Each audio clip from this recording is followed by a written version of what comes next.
Kelly here with Blog Response 3. So this week we're discussing books as a medium. The first book that influenced my life wasn't so much a book as it was a series, titled Broken Sky. I found the first book at a book fair at my elementary school, and I read it and I fell in love with it and I loved the whole series and it was really interesting, so I bought all the books as they came out, read and reread them all throughout middle school. So the series is basically this action fantasy that combines anime with a fantasy world, and I thought the series was really interesting. It was action-packed, characters were cool. I just really liked it. It's become one of my favorite series. I've read it, reread it, ever since I was in 6th grade, even up to now. I mean, it's great. I highly recommend it to people who like action fantasies. So my second book is the Forgotten Realms novel, it's a branch of Dungeons & Dragons. This one was called The Year of the Rogue Dragon. It's a dragon. I found this book when I was at a friend's house and I was looking through some of his books and I saw this one and it had a giant dragon on the cover. That is amazing. My thought process at the time, a dragon? Yes.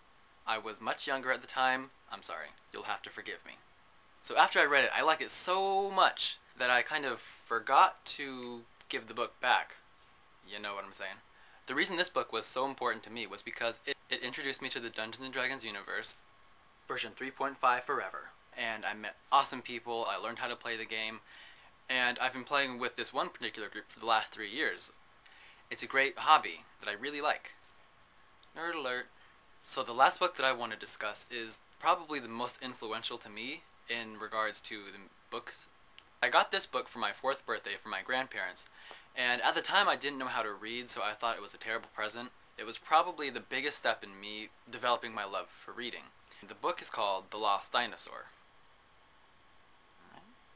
And this book was really important to me for 2 reasons. One, it's the book that I learned how to read on, and as I was reading it I realized that I was in the story. The company that makes these books, they're personalized books, so whoever orders the books, they give certain information about the person they're going to be giving it to, and then the company puts those names in select spots in the book to make it seem like the story's about you.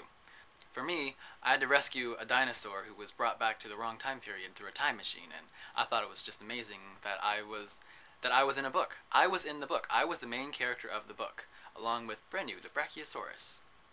So like I said, this book was important to me because it was the first book that I learned how to read from cover to cover, and it sparked my love for reading. Now, comparing my book choices to the bestseller list that I pulled up on Amazon, there's a really big difference. I mean, my books are all fiction, they're all fantasy, action-based, or they have dinosaurs in them. And the bestsellers now on Amazon deal with one of 3 things: politics, dieting, or books that were turned into movies or TV shows. So obviously there's a huge difference in genre, and you know, my books are awesome. That about wraps it up for Blog Response 3. I'm Kelly, and thanks for watching.